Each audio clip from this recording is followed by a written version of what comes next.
2020 Olympic Games.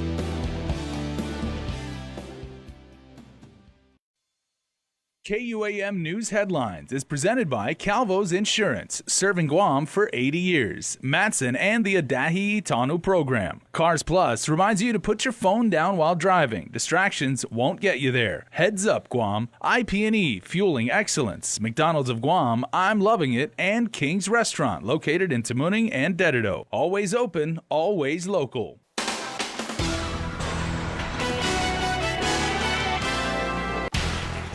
Straight ahead on primetime, vandals hit 2 northern schools. Carmen Victoria Terlahi has the very latest. Plus, Glenn Santos was found guilty of raping a teenage girl last year. And local and military leaders come together to prep for next year's Typhoon Paktu exercise. Julia Santos has more from the Sheraton. And with that, we bid you hafa and good evening, everybody. A special greeting to all of our online viewers watching us live on Facebook. Thanks so much for tuning in tonight, because the Leon Guerrero administration ran a campaign promising to keep the public safe. Now, just days after a student was arrested for allegedly bringing a gun to Southern High down in the southern part of the island, the governor and lieutenant governor both visited schools to hear public opinion on their newly formed school safety partnership. That event is comprised of the Guam Police Department, the Guam Behavioral Health and Wellness Agency, Homeland Security, DOE, and Adelup. Now, according to DOE Superintendent John Fernandez, keeping schools safe requires increasing law enforcement, providing services for mental health, and fixing school facilities. We rely so much on our teachers, our staff, and our administrators right now to keep our kids safe, and they're doing a tremendous job despite everything that we sometimes hear in the media. For the most part, our schools are safe, and when things come into the school setting, let me just say, they don't just start at school. It comes in from the community, so it is a community issue. Parents are highly encouraged to attend, with meetings continuing tonight at Carbolito Elementary School and tomorrow at Inarahan Elementary, starting both at 6 p.m. Stakeholders may also fill out a survey on the GDOE website. Now, on the topic of school safety, vandals were busy over the weekend, breaking into Simon Sanchez High School and FB Leon Guerrero Middle School up in Jigo. The incident happened not once but 3 times, including earlier this morning. Our Carmen Terlahi has full details in this report.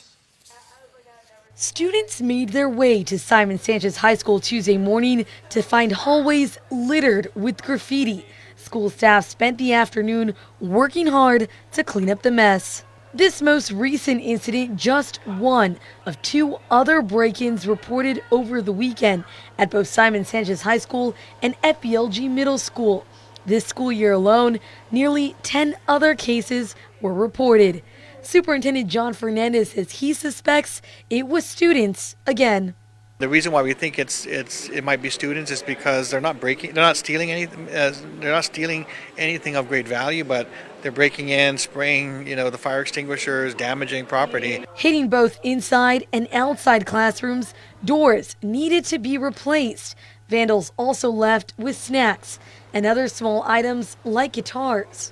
Though the cases are still under investigation by GPD, English literature teacher Ken Orland says student vandalism can be a symptom of a larger community issue. A lot of times when students are frustrated or there's issues at home, sometimes they bring that frustration here. And I wonder, what's going on with our students, what's happening with them. And I wonder, are we meeting their needs? Is the community meeting their needs? Are their families meeting their needs? And I'm thinking probably not. Breaking in and leaving their mark, the community here at Sanchez has had enough, saying more must be done to prevent any future break-ins. If you have this recurring vandalism and break-ins, obviously you need security, and that's something that we don't have. Security that even the superintendent admits can be better. Well, we don't have cameras in all the locations. We do have them in key locations. When students are involved, they tend to avoid the cameras or anything that they understand will get them in trouble. We're working with the administrators, determining whether we can provide additional support to continue to prevent further incidents this school year. And then, of course, we're continuing to work on Simon Sanchez as an overall project. Reporting for Guam's News Network, I'm Carmen Victoria Terlahi. Now, staying up north this morning at around 8:30 a.m., Weddingale Elementary School was placed on lockdown. GDOE spokesperson Isa Baza tells us that the procedure was initiated as a precaution after one student discovered a bullet on the northern campus. GPE was called to the home of the Binado to do a sweep along with staff The all clear was given just before 9. Well, charged with rape in 2018, a jury found Glenn Siguenza Santos guilty in Superior Court. This February, he was charged with first-degree criminal sexual conduct for an incident involving a teenage girl. Prosecuting attorney Sean Brown commented, quote, "The criminal justice system is an enduring process for victims and their families. It's never easy for a victim to undergo grueling cross-examination and anxiety that comes with facing their perpetrator." He also says he's thankful the jury stayed focused on the facts and rendered justice for the courageous teenager who overcame the obstacles. Santos is scheduled to be sentenced on August 2nd. He faces 15 years to life in prison. Well, one man's guilty plea was accepted by a judge, and now all that's left is for Jesse Margessen to be sentenced on July the 2nd. In May of 2014, he called in a bomb threat, saying he made a bomb and placed it under a pavilion at Estumbo Park. He demanded that Ricky McIntosh Jr. and Jason Tatautau would be released from jail or that it would go off. At the time, the duo was arrested for allegedly robbing the Bank of Guam up in Jigo. The entire neighborhood was then evacuated. In other island news headlines tonight, bus stops are supposed to be a shelter for our children going to and coming home from school. But now one such bus stop in Jigo has become a homeless shelter for one man who is zero down on his luck. With our next story is Julia Santos. He claims to have come to Guam back in 2002 and was living in Ordot with his mother and 2 siblings. Now he's holed up in a bus stop with nowhere to go and no one to turn to. He wouldn't give us his name, and communication with him was quite difficult. But we tried to find out as much as we could. Why you stay here? Because it's good here. Very good. It's what? It's very good. And I stay until now. What about the kids? When do the kids come here to catch the bus? Not yet. No kids? Until now, no kids come here for catch a school bus. Are you sick? Yeah? I'm not sick. Okay. Did you try going anywhere else for help? No? No. We asked if he was able to tell us if he's seen people dumping trash in the area and who they were. These Who's throwing trash here? 2 geese. Who? 2 geese. Oh, you don't see any Chamorros throwing trash here? We not yet see someone throwing trash here. Not yet? Do you want to go back to Chuk? Later. Do you want to or no? Later. Go back to Duke later. How? Somebody help you go back to Chuk? No, I don't know. This is not an easy issue for anyone to tackle. Where does the ultimate responsibility reside? With the family? With the community? With the government? Or all three? There's no nice way to address this gentleman, and it's easy to turn this into a divisive situation. But at the end of the day, something needs to be done. As you can see, the situation is bleak. Not only has this bus stop become a homeless shelter, but it's also apparently a dump site, possibly for individuals who live in the community. As to what we're going to do about it, that's for our elected officials to figure out. Reporting for Guam's News Network, I'm Julius Santos. All right, Julius, thanks so much for that report. Elsewhere tonight, it's a clean audit for the Port Authority of Guam as a letter to agency management from auditors found 2 repeat items from the previous year's audit. The final turnover of documents for the port's modernization plan and 2 lease agreements that have not been finalized. A separate letter to management did identify 5 deficiencies with the port's internal control on information technology. GM Roy Respicio tells us that they are addressing the findings, with the audit also showing the agency showed $3.6 million in positive results of operations for fiscal year 2018, an improvement of fiscal 2017's $1.4 million negative results. The net operating revenues increased by $3.6 million in fiscal 18, but that was due to a 7% increase on terminal tariff rates. Well, could there possibly be a major shift in the size and makeup of the Marine buildup? Hawaii Senator Brian Schatz is again questioning the Marine mission on Guam, as by way of a budget hearing Friday in Washington, Schatz pressed Marine Commandant General Robert Neller on whether they should reconsider basing forces on Guam because of the lack of airlift to rapidly deploy troops. But it seems to me that if the purpose of having Marines on Guam is to be in the region, is to be forward, is to be ready to fight tonight, and then there's a moment and you got to fight tonight, and then you got to wait for San Diego to bring you the lift, it defeats the purpose. You might as well keep the Marines on CONUS or in Hawaii. So tell me why this plan still makes sense, other than our geopolitical commitments and the difficulty on Okinawa. There have been a lot of discussions about this, and What's your personal view? Does this make sense still? the plan as it's currently designed, I think, is worthy of possibly a review.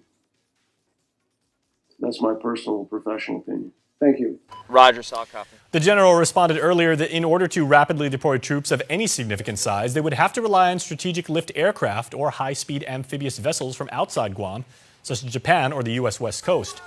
He also said that the type of forces to be stationed on Guam won't be solidified until later this year.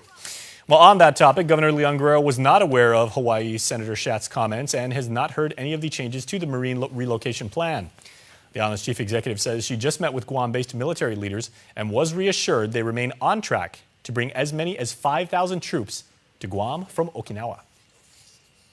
There are going to be Marines that are going to go to Hawaii. There's some that are going to go to Australia, and then there's some that are going to go to the U.S. But for the most part, they're going to be coming to Guam. Some of those are going to be coming on a rotational basis every 6 months. Some of them are going to be permanently toured here. So I have not heard any of that. And I think if that was the case, I think we would have been discussing that yesterday. The governor was told the actual relocation of troops could start as early as 2023. Well, several people got a close-up view of military operations as the governor and Lieutenant Governor Josh Tenorio went on a tour Monday of DoD facilities hosted by Admiral Shoshana Chatfield. They visited the future Marine base along with Anderson and the U.S. Naval Base down in Sumai. The governor said it was comforting to see the military advances in technology that are being used to protect this part of the world. Certainly saw a lot of good work that the military is doing in their pursuit for protecting our island and also us being the first line of defense here for the nation's security. I feel very comfortable that, defenses and technology for defense and advancements in defense is very much present here in our island. And just wanted to assure the people of Guam that I feel very safe and protected. By way of a statement, the Admiral said it was important to regularly engage with GovGuam leaders, adding that the military on Guam maintains robust capability that contributes to the defense of Guam and is a critical part to ensure a free and open Indo-Pacific region. Well, please stay tuned, everyone. We are just getting started, so please keep watching and keep streaming because Prime Time returns after this commercial break. There are more ways to experience Guam via KUAM News, giving you what you want, when you want, and how you want it. From smart devices, Alexa, what's in the news? Here's your flash briefing. Over the web, on mobile, on streaming platforms, with immersive, interactive formats, and via social media where it's more than just content, it's conversation. More ways to keep you informed and entertained whenever you want it, wherever you are, on whatever device you're using. We value relationships because when we commit, I love you guys until you're 80, until you're 90, until you're 100, forever. We are in it for the long run, so you can enjoy the moments that matter. Because when we commit to relationships, we never stop caring. Calvo's Select Care, health care that is always there for you.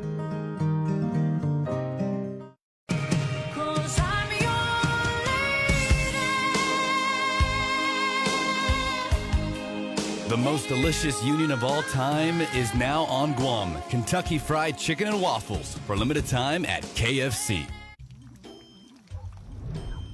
Yo, Jay, you sure you want to be washing your car right now, man? Not now, Kev. I'm washing Betsy. And she has to be spotless, bro. Clouds are coming in fast. It looks fine to me. Look again. It looks fine, Kevin. It looks fine.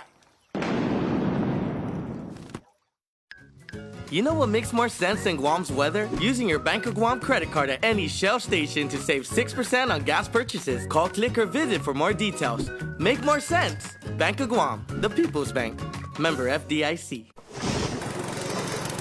MTO, professional janitorial services with a warm hospitality touch. MTO gives that gift year-round. Pressure wash roofs, pressure wash driveways, lawn service, home cleaning, carpet restoration, office cleaning, commercial window cleaning, floor care. When cleaning is in order, MTO has you covered. Call 647-6861 to inquire on how you can receive the maintenance you deserve. MTO, celebrating 30 years with you, Guam.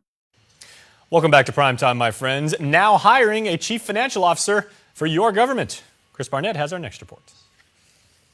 According to docs posted on the legislature's website, Magahaga Lulian Guerrero has authorized the creation of a new position within the Department of Administration.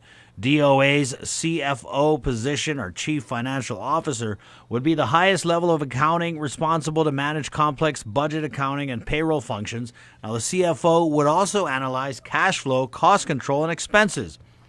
According to DOA, the CFO is similar to the former Chief Financial Manager spot previously held by Kathy Kakigi during the Calvo Tenorio administration. It calls for a minimum 10 years of progressive experience in senior level finance or accounting and 5 years of relevant supervisory experience. DOA is working on posting the CFO position and accepting applications for the job, which is classified.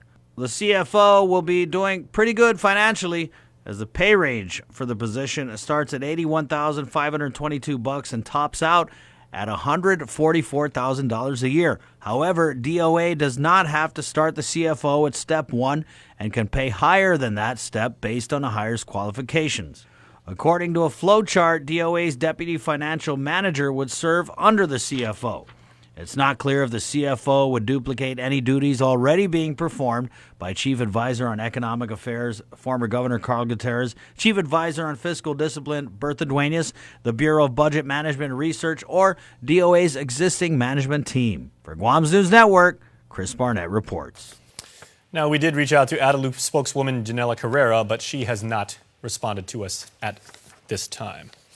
Well, Guam has been rocked by major typhoons throughout history. Our Julia Santos joins us again with a story on how our island's leaders are planning for the next catastrophic event. To bolster our island's readiness, officials from our local government and the military, along with FEMA, took the first steps in the Typhoon Pakzu readiness exercise this morning with a tabletop session focused on strategies to best deal with Category 5 storms before, during, and after. FEMA National Preparedness Division Director Robert Pesapane explains what actions we have to take at the community level when a storm is expected to hit. We're collectively looking at our catastrophic plan, seeing what we've learned in the past. We had Typhoon Mangkhut and then we had Typhoon U2. So we know typhoons can happen at any time. So right now we're testing our readiness and ability to respond, and we're doing that in a discussion format. So we're talking through the issues so when the time comes we can execute that plan. Today's seminar involves the senior level with the governor's cabinet and federal officials. Tomorrow's session will be a workshop in which the operational staff will develop tactical plans based on the decisions made Tuesday. Office of Civil Defense Administrator Charles Estevez detailed the multi-step approach, which includes volunteer associations and members from the private sector. We discuss pre-landfall activities and post-landfall activities, and we try to look for gaps. The gaps that we're looking for could be gaps in the plans, things that we may not have thought about. Then what we do afterwards is we try to determine what capabilities do we need to fill these gaps. Estevez said this seminar is the crawl phase of a progression that will lead into the full-scale exercise in 2020, which will activate all first responders out into the community as they simulate an actual Category 5 typhoon. He also stressed the importance of the community being prepared to decrease the effects of a disaster. My only recommendation is to start to build up your reserves when it comes to food and water. Make sure you have 72 hours or more of food and water. Have at least $300 to $500 of cash available should we lose access to ATMs and access to our banks as we recover from an emergency or disaster. Reporting for Guam's News Network, I'm Julius Santos. Julius, thanks once again. Well, while the day-to-day operations of the island-wide trash system in other news is now back in the hands of the Guam Solid Waste Authority, there is still the matter of the post-closure care of the old Ordet dump, which the federal receiver will continue to manage. The scope of responsibility was spelled out in a transition report filed today in district court. They include oversight of a post-closure care plan and securing required permits. The agreement also names the Bank of Guam as the trustee to ensure that there is enough money to cover the cost of the closure. Now, one of the key tasks will be to negotiate the contract for the construction of a new cell at the Ladzon landfill on behalf of the Solid Waste Authority. There is a sense of urgency, you should know, among the parties as the 2 existing cells at Ladzon are quickly filling up and could possibly reach capacity by next summer. Still talking about the government of Guam now, as that organization and the U.S. Department of Labor have signed a memorandum of understanding that will provide federal help for wage and hour compliance. U.S. Labor Deputy Administrator Keith Sonderling explains to KUAM News some of the resources that they'll be providing to the local labor agency. A big part of this is not just enforcement, it's compliance assistance for both employers and employees. So we want to give employers the tools they need to be able to comply with these laws. But we also want to teach employees what their rights and responsibilities are, because the more they know their rights and responsibilities, the more likely they are to bring those to their employer's attention so they can correct it without any other action. Right. He also adds that Uncle Sam will also be able to help cross-train local staff, conduct joint investigations, and share other information as deemed appropriate.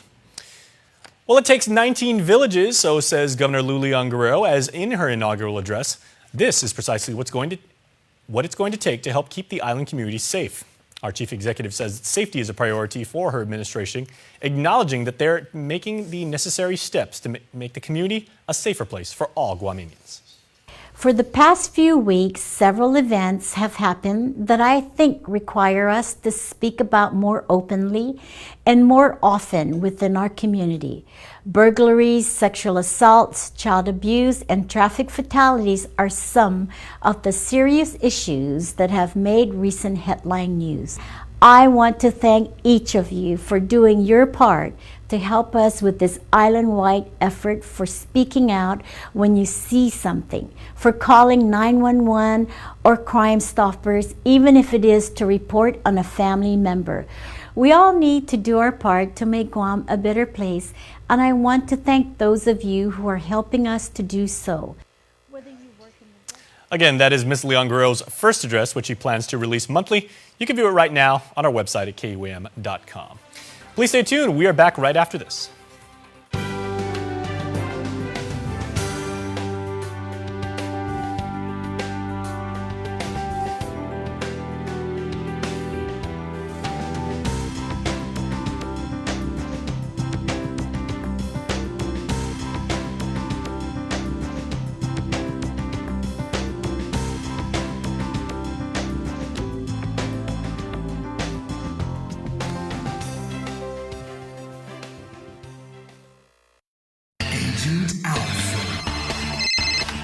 What's that? An Alpha Insurance customer needs a claim settled immediately? I'm on it. Agent Alpha. In the event of an accident, theft, or breakdown, each of our Alpha Insure agents are trained to go above and beyond. This is my stop. There she is. Target acquired. Agent Alpha. Yes! This is a bag. But for Steve, this bag gives him food cred. Because now everyone knows that when they have that craving, or they're just looking for the perfect deal, well, they just need to follow Steve.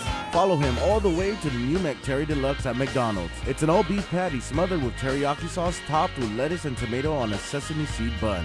For a limited time, price and participation may vary.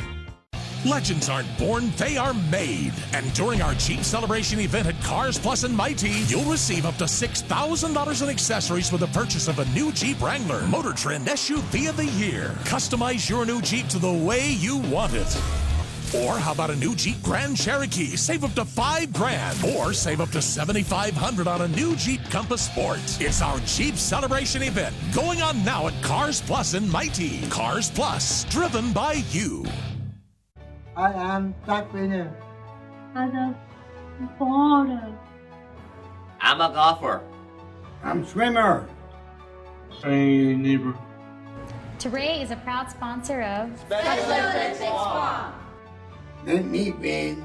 Can I win? Let me be brave in the attempt. Make a difference in an athlete's life. Be a part of Special Olympics Guam. Keep our dreams alive. Get involved today.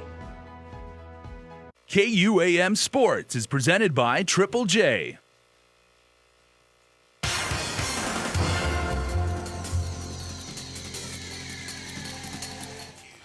What's up, Guam? Dave Delgado here for KUAM Sports, brought to you by Triple J. We get the show started tonight with some volleyball highlights from the Triple J Volley for a Cause volleyball tournament held at the Guam Sports Complex Gym. Check it out.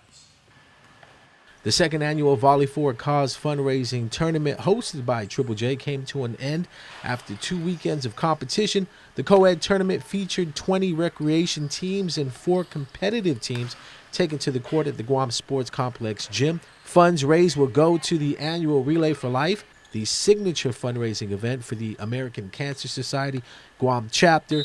Triple J Enterprises, Inc. joins thousands in the community in raising funds to support the American Cancer Society's efforts in cancer research, screening, supporting patient services, and educational programs that give our local cancer patients the gift of time. Another event the community can look forward to is the drive-through barbecue with Outback Steakhouse on May 9th, one of Triple J's most popular fundraising activities, hosted by Outback Steakhouse.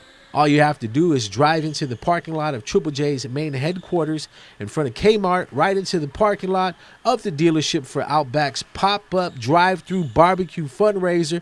Pick up a plate or two for dinner Thursday, May 9th from 5 to 8 p.m. Tickets are $12. The menu is rice, ribs, barbecue chicken, salad, and a beverage. Proceeds will benefit Relay for Life.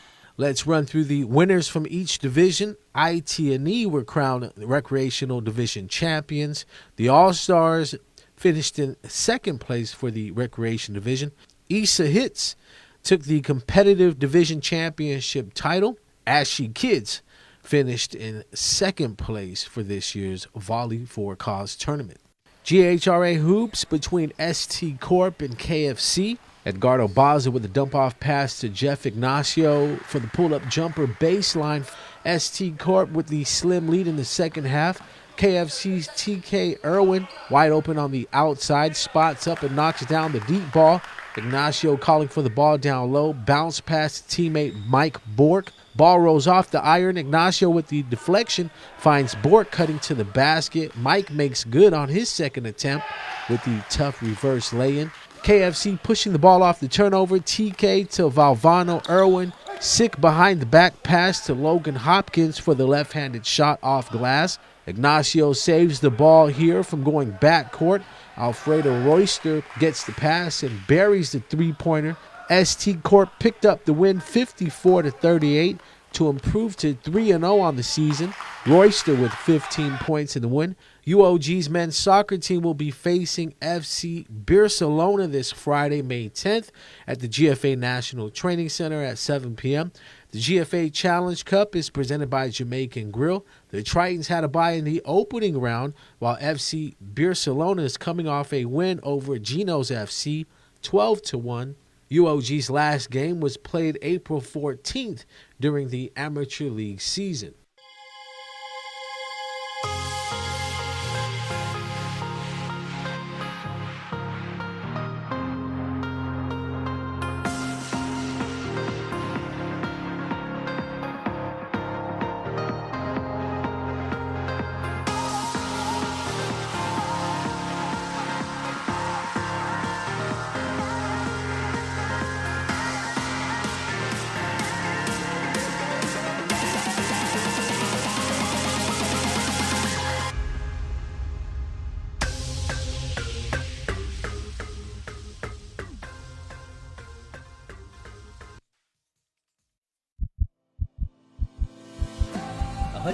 Pulses per minute. That's the rate of your heartbeat when you were born. And as you grow up, you'll get to meet your awesome crew from over 164,000 people on this island. Together, you'll explore some of Guam's 210 square mile land, where you'll get to enjoy hundreds of things to do, from climbing the highest mountain and more, to exploring the deepest trench and more. But that won't be enough for you, so you'll travel more than 1,000 miles to experience 1,000 more things, in more places where you'll meet more faces, until you meet that one person with whom you'll be doing 1,000,000 more things with, until you bring another heart that would beat 180 pulses per minute, and we'll be there, giving you more data for more of those experiences.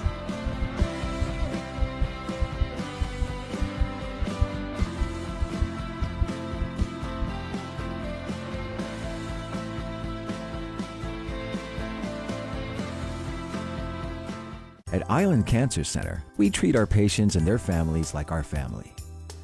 We have all been touched by cancer, and it is important to feel comfortable and secure under the care of our health professionals.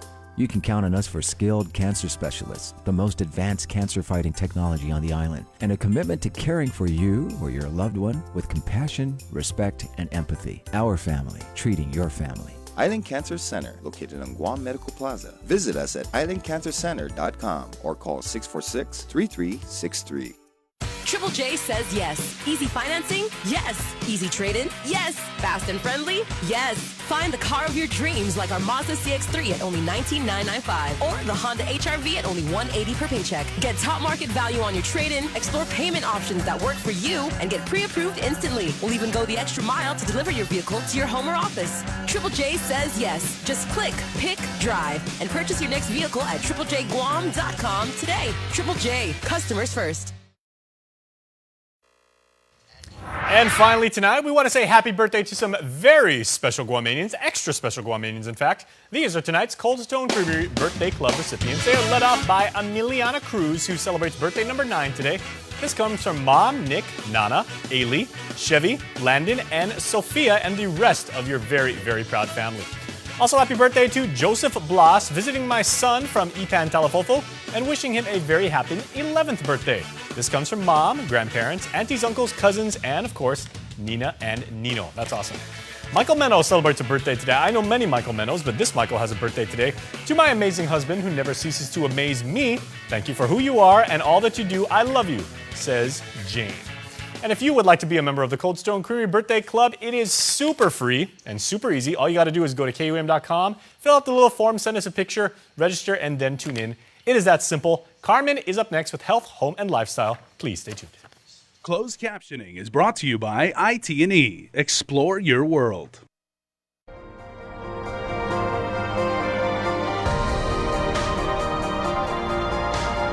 Health, home, and lifestyle. Presented by Paradise Fitness Center, changing lives since 1996. Hafa and welcome to the Health, Home, and Lifestyle edition of KUM News Extra. I'm Carmen Victoria Terlahi, and thanks so much for joining me. Well, tonight we find out about the St. John's drama production, The Audition, and of course, Jason joins us with House to Home. But first, here's their trend with the Health Check Report.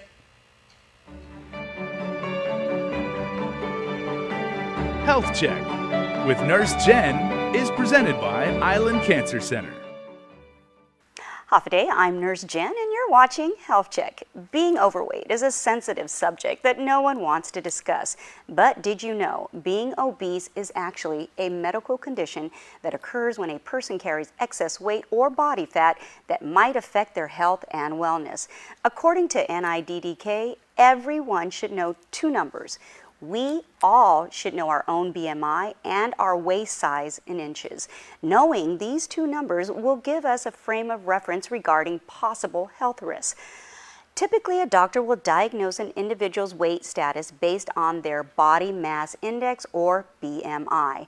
Body mass index is a tool that medical professionals use to assess and evaluate if a person is at the recommended weight based on their height, age, and gender. A BMI between 25 to 29.9 means a person is overweight, but greater than 30 is a diagnosis of obesity. Target BMI should be between 18.5 to 24.9. With a waist size for men less than 40 inches and for women less than 35 inches. The truth is that any individual diagnosed as obese will also have some medical complications. An obese person has a higher risk of developing metabolic syndrome, arthritis, high blood pressure, diabetes, and cardiovascular disease. What causes obesity? It's a combination of things.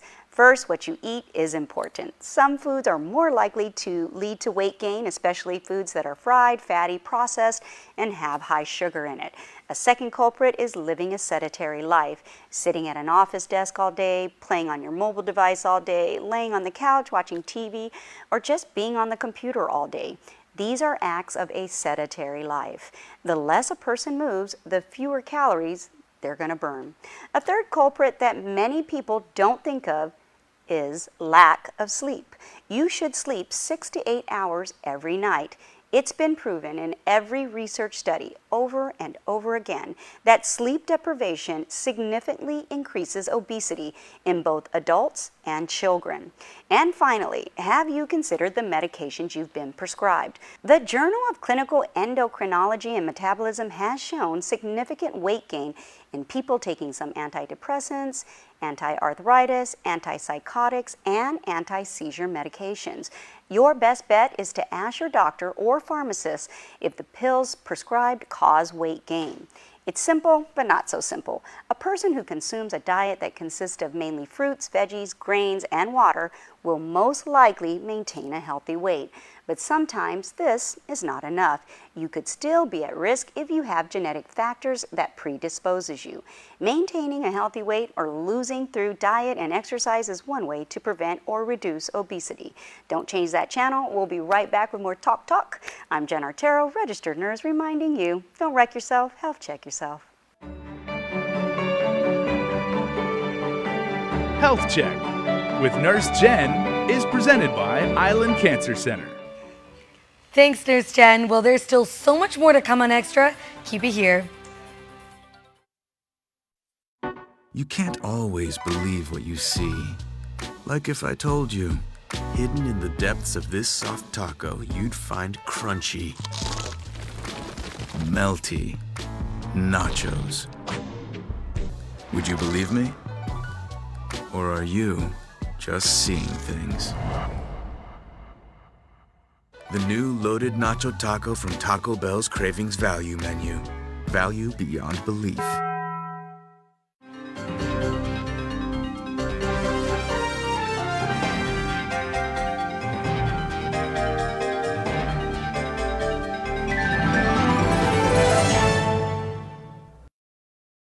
A beautiful, healthy smile is an expression of confidence.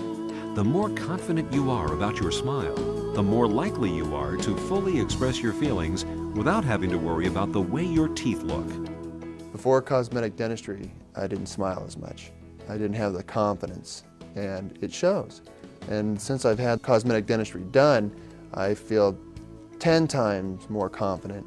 I make my initial introduction with a nice big smile and a handshake, and I just feel like it really is a relationship builder, a nice warm smile, and it makes the clients and customers feel more comfortable with you, feeling confident, and they feel that you're not just there for business, that you're also there kind of as a friend as well.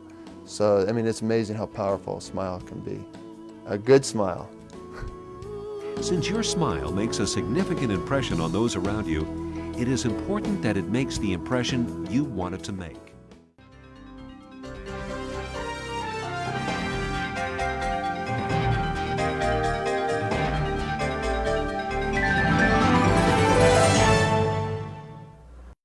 Want a real taste of New York? The Big New Yorker is back with a big, bold taste rolled into 16 inches of foldable crust. It's handmade to perfection with a sweet marinara sauce and your favorite topping. And at 30% larger than our large, the Big New Yorker is only $9.99 for carryout. Bring together your family and friends for a Big New Yorker party. Each pizza is just $9.99 for carryout. The Big New Yorker, so close you can taste it. Only at your Island Pizza Hut.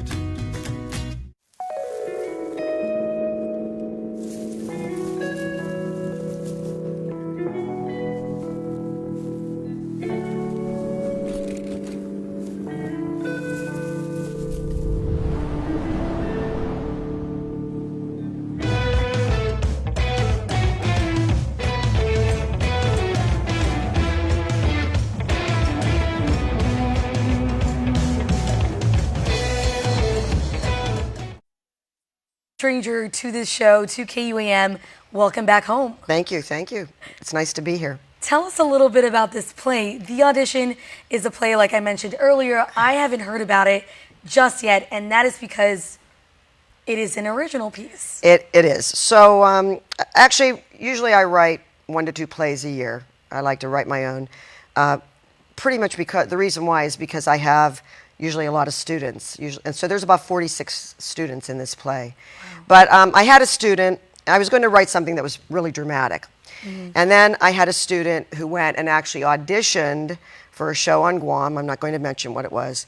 And the audition process for her was not a positive experience, and it was actually kind of funny. So, you know, I was laying around and I'm thinking, you know, I think I'm going to just get rid of the dramatic piece and I'm going to do something that's a little bit more comedic. So I came up with this idea, and it's called The Audition. So it is an original piece, which I really do like to write quite a bit. And anyways, I think it's very fun. It's very fun.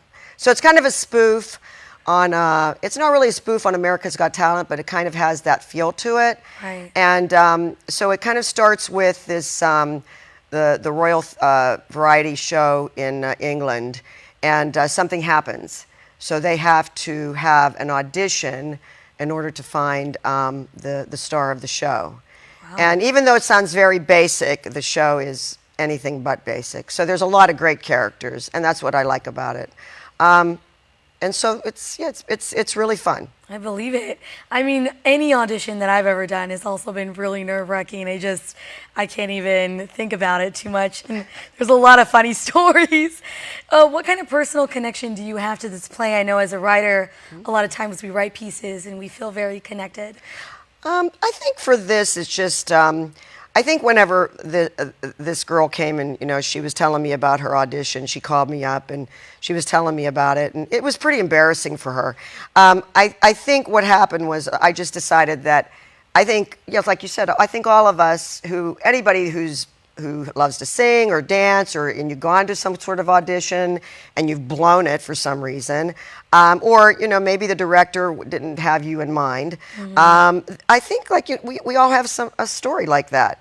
But this revolved around that particular thing, and then what I did is I just expanded it to where I had, you know, all these really big characters, because the behind the scenes in any sort of, whether it's a dramatic show or a comedy show, any sort of play, any sort of theater, there's always some sort of behind the scenes look that you have, especially if you have really big characters. So true. Yes. There's always something more that happens behind the curtain. Absolutely. Absolutely. And tell us more about your background, Karen. I know theater seems to be something that you're very passionate about. Well, we've been doing theater here. I was doing theater with actually Jefferson Cronin and Diane Thurber. When it was Theater Guam, and this was years ago. I'm not even going to date myself that, but we did theater on Guam, and we did a lot of things. We raised a lot of money for theater, and it is a great way to raise money for charities and such, and it's a great way to have fun, and plus we love theater. And I'm a nurse, though. Actually, my profession is a nurse. So I started, I kind of started at St. John's, really quite by accident. Their theater, the guy that was producing theater there, he left, and so they asked me if I would take over a show for him. So I directed and produced the show, and it was actually a Disney piece. And then the next year he decided not to come back, and so I pretty much rewrote their whole theater direction. So I really don't do musical theater, but in this show we have dancing, Ooh. We have singing, and besides the drama, and I did all the choreography as well with my if I don't mention her name, she will kill me, Agnes Mantinani, who's my best friend, and so her and I did all the dancing, and we did the singing, and so a lot of work in my kitchen. We danced a lot in my kitchen. And it's all original. I mean, that's amazing. Yes. So the audition, who should come out and who should watch it, and where can they go to get tickets? Well, anybody can come to it. It's a family-friendly show. It's just super fun, guaranteed a few laughs. It's $10. The play is at the Plaza where they just had GACs. Right. So it's the old Gap, and so it's $10 for admission. 7:30 p.m. on Friday and Saturday. Perfect. And finally, as we're wrapping up here, I do many stories involving children, and I know the kids from St. John's are really excited to put this together. Did they mention anything or that they want maybe folks back home to know about this particular play? Well, I just think I think because families are so supportive on Guam, and I have kids that are in 6th grade, so it's 6th, 7th, 8th, and all through high school, and I have 3 of my alumni. And one of my alumni that's coming back to do the play, he's a professional actor back in Seattle. So he'll be flying in tomorrow night to actually do the play. So we got a lot of action going on. So if you're interested in some really great acting, some great singing, and some dancing, it's fun. And you just want to have some fun, just come. Yeah, I'm going to watch it. Good. The audition. The audition. It's going to remind me of all the times that I've auditioned and not made it. Hey, no problem. I like that. Well, don't forget, you can watch the audition this weekend. We'll be back right after the break.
Your community calendar is brought to you by Taco Bell. Whether it's your first meal or your fourth meal, we've got you covered. Taco Bell, live Más. Now there's a technology that's lighting the way to a new mortgage for people all across Guam. Introducing Simplify Mortgage by Bank of Hawaii, Hawaii's leading lender. Simplify Mortgage by Bank of Hawaii lets you apply for a home loan anytime from any device, making the mortgage and refi process faster and easier. Or work hand in hand with one of our residential loan experts. So put the power of choice and control in your hands. Simplify Mortgage by Bank of Hawaii. Welcome to tomorrow.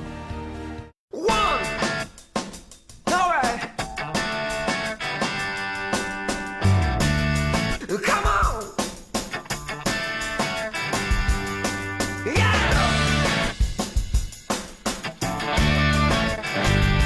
Here we go! Yeah! 1, 2, 3, 4! Come on! Let's go!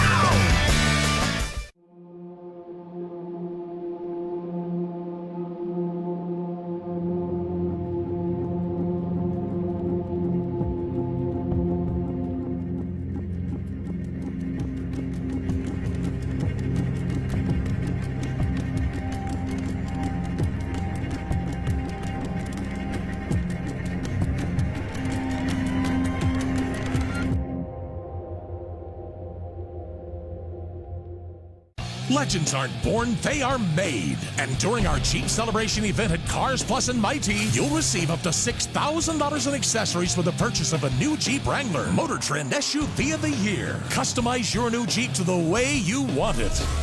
Or how about a new Jeep Grand Cherokee? Save up to $5,000. Or save up to $7,500 on a new Jeep Compass Sport. It's our Jeep Celebration event going on now at Cars Plus and Mighty. Cars Plus, driven by you. Guam's auto appearance specialist, Elegant Reflections, has been providing the automotive industry with professional detailing and car care products at its highest quality, from complete detailing, full interior detailing, exterior detailing, headlamp restoration, hand washing, seat and carpet shampoo, engine degreasing, undercarriage cleaning, paint sealant, fabric protection, paint oxidation removal, and so much more. Visit us at our new location. Call 646-5555 for an appointment. Elegant Reflections, Guam's auto appearance specialist, over 20 years of experience. House to Home, presented by Remax Diamond Realty. Half a day and welcome to House to Home. I'm Liz Duenas and I'm here with Gina Campos. And over the past few shows, we've been actually focusing on permitting.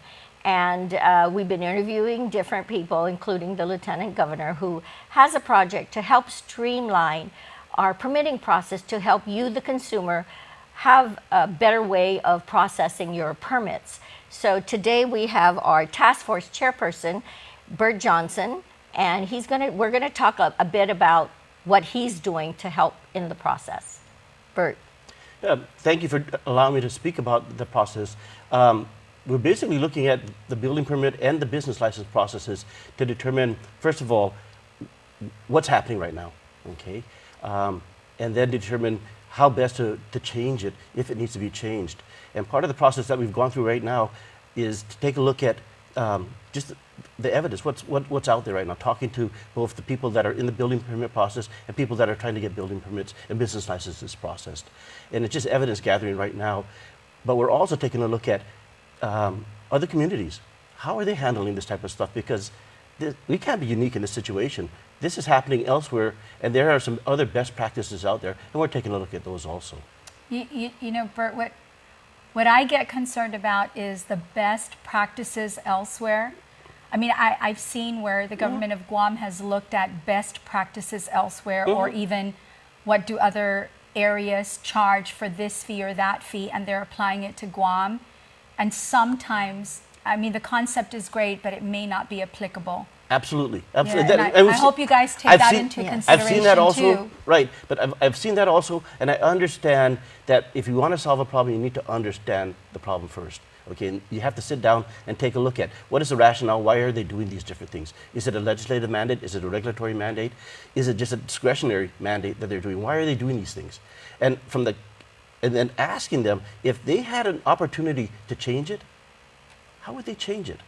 Because some of the best ideas are there, and we've never taken the opportunity to capture that. And then on the same side, talking to the people that are going through the process and asking them very similar questions. You know, how was your experience?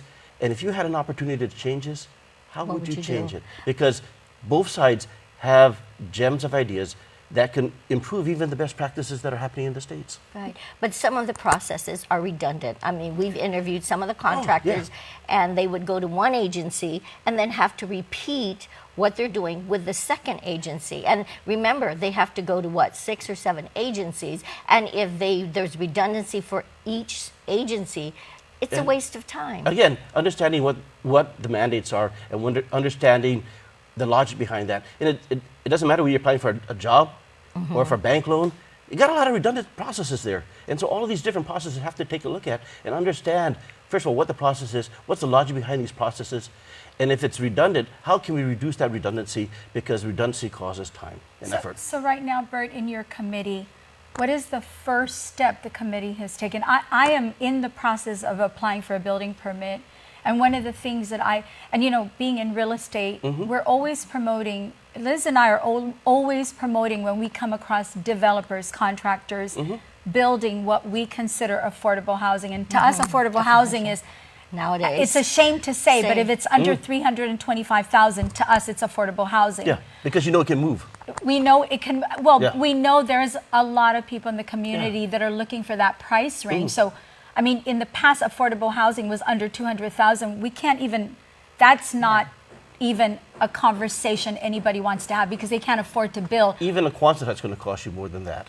Exactly. There's so many reasons. But what the contractors share with us is if the process was not so much simpler, but easier, then it might help them be able to reduce some of the costs. And if they could reduce costs, they'll pass it on to the consumer. Anytime the cost goes up, and here's the thing, GRT went up, now they're talking about increasing labor, minimum wage, fees for, if you're a contractor and you have a worker, your costs went up by almost 1,000%, okay?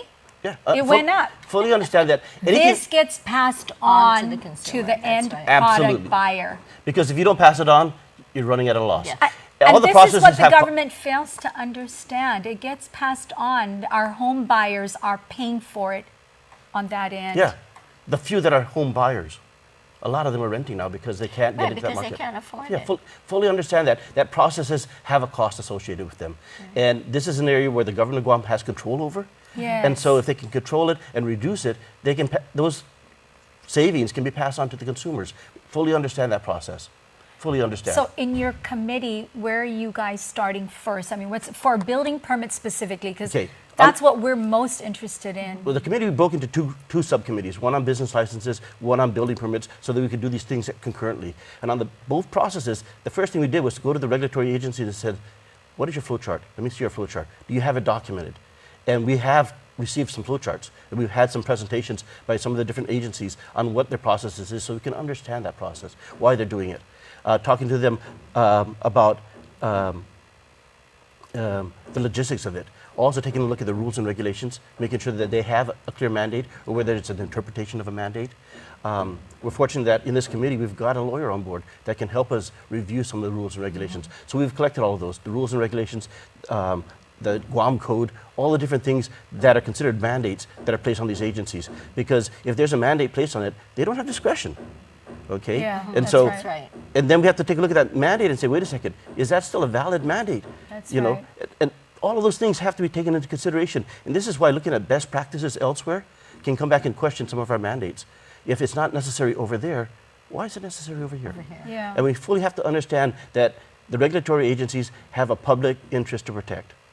We don't want to take that away. We don't want to fully deregulate it because No, the not entire at all. the entire island's going to look like Harmon Strip. That's right. Okay, That's you not don't want the that. objective. You don't Yeah. want that. Okay, Yes. so but we can develop a reasonable balance between both needs, Yeah, and I it think has to that's be possible. reasonable. One of the things that we've looked at and considering is the use of technology. The old systems are not are analog. Everything's paper. Those are costs that are involved. If we automate it, what can we do in that process? We've also taken a look at a community in Arizona where on the building review process, the engineers and the architects can self-certify. So it doesn't have to go through a second review. If it's already self-certified, you can hold that person responsible and don't pass it on. So those are costs that we're looking at in improving on. Yeah, you mentioned about process, and one Mhm. of the things that I've noticed in trying to get my building permit is, you turn in the plans to all the agencies. There's Mhm. 8 of them now that Mhm. have to get a copy of the plans. But I thought in turning in the plans that each agency will review it and get back to me, like I give it to everybody and then you all In review parallel. it. Yes, Yeah, but parallel. that's not how they do no. it. I've actually come across agencies that looked at my plan and said, well, did Parks and Rec sign off? No, Parks and Rec hasn't signed. Well, we're not going to review it until Parks and Rec signs off because they're one of the hardest agencies to clear. And I'm like, but why? It just means I have to, it's a longer timeline if you don't all concurrently review. And that's exactly what I'm getting is, oh no, did so-and-so sign off? Okay, no, come back when that agency signs off. If they did it Yeah. concurrently, Yeah, the it thing- would save time Yes. and money. Would make but- sense. And it It's makes so reasonable. much But sense. going back and say, okay, why are you doing it consecutively, okay, in a series?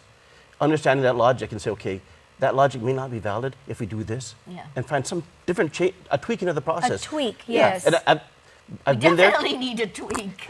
I sat on the development review committee for a long time as a reviewer, and a lot of the position papers done in the early 90s were written by me. So I've been there, I've done that, I understand that. And now going back and taking a look at that, I say, wait a second, if I had done it better with this insight, how would I have done it better? Okay, Yes. and knowing that the people that I worked with on those development review committees also have good ideas. Let's capture those ideas. And you can't capture that until you ask that question. If you were to be in charge of this process, how would you do it differently? We don't ask that question enough. Yeah, and I think when you ask that question, if you're serving the community, is it helping them? Yeah. Because we're a government entity, should be there for what purpose? It's to help, and it's to help our community. Again, they've got to understand that. If they don't understand that, they're going to continue to do what they're comfortable with, and that is getting through the day from 8 to 5. And you see that. There are some people there that possibly shouldn't be there because of the fact that they're not concerned who the public is. So what I think we're probably going to do through the course of your process is interview you again in the future. We're running out of time right now, but one of the things we want to do when you talk about mandatory and legislative issues affecting these regulations, we're also going to interview the Speaker of the House to ask what is the process, should there be a change required in the regulatory process. And part of that is the question is, if we change this regulatory process, what are the consequences? Yes. And make sure Yes, that of if there are course. some adverse consequences that we haven't looked at, be aware of that. Yeah. Okay? Because change is not necessarily for the better. You don't want to change something and find out it gets worse. Yes, exactly. Well, this is thank you ongoing, so yeah. much. We really appreciate you being with us. I'm We're so excited about this. I'm excited about this. And it's ability to take prior insights, prior experiences, and go back and say, okay, how can we do this differently and make it better for everybody? Because the message that the government of Guam is sending out to people right now is, we don't want you to build affordable housing, we don't want you to do business licenses, and like I mentioned earlier, you have three choices. You either go through their process and pay for the cost, you either do nothing, or you go underground. Well, we're Well, thank definitely you. not doing nothing. Thank you so Thank you much, so much. and hopefully our community is checked in and seeing how we progress through the show. Well, thank you. Thank you. Closed captioning is brought to you by IT&E. Explore your world.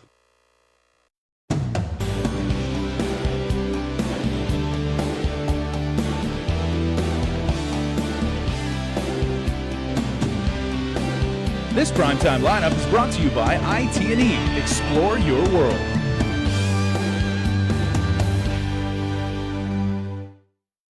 KUA